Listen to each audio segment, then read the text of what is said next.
Hi రా. Hi మామ. Hi. ఇంకేంట్రా విషయాలు? ఏముందిరా చెప్పాలి.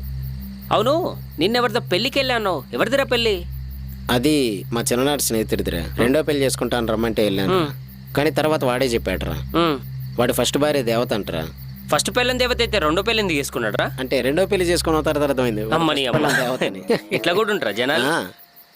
మనసేం బాగాలేదురా. నేను మనసుతో గొడవైంది. ఏం చేయాలో అర్థం కావట్లే. చిరాకు లేస్తుంది. ఒరే, జరిగిన గతాన్ని తలుచుకుంటే ఏమొస్తుందిరా? బాధ తప్పించి ఏం రాదురా. ఇప్పుడు ఏం చేయాలో ఆలోచించు. కనీసం సొల్యూషన్ అన్నా దొరుకుద్ది. గతాన్ని తలుచుకుంటే బాధ గుర్తుకొస్తుందని గతాన్ని మర్చిపోమంటే గతంలో పరిచయాలను కూడా మర్చిపోవాల్సి వస్తుందిరా. సరేరా, నువ్వు వెళ్ళి అమ్మాయితో మాట్లాడు. అమ్మాయి నీతో పక్కా మాట్లాడుద్ది. యారా? ఒరేయ్, ఈ లవ్వులు కొవ్వులు మనకొద్దురా. అవునా? లైఫ్ని ఎంజాయ్ చేద్దాం. Single life so better. అరే, పొద్దున్నే బల జోకులు వేస్తున్నాడు రేడు. నవ్వుదాం. జోకేంద్రా? మరి కాకపోతే ఏంట్రా? ఇప్పుడేమో ఇలా మాట్లాడుతున్నావు. గంట కాగానే ఆ అమ్మాయిని బండి మీద ఎక్కించుకొని పోతున్నావు.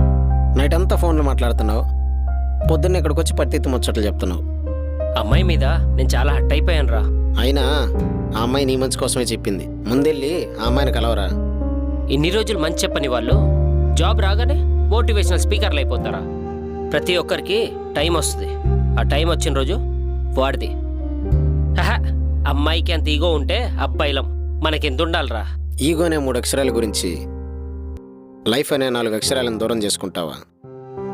ఆ అమ్మాయి నీ లైఫ్లో నుంచి వెళ్ళిపోతే అలాంటి అమ్మాయి నీ లైఫ్లోకి జన్మలో రాదురా.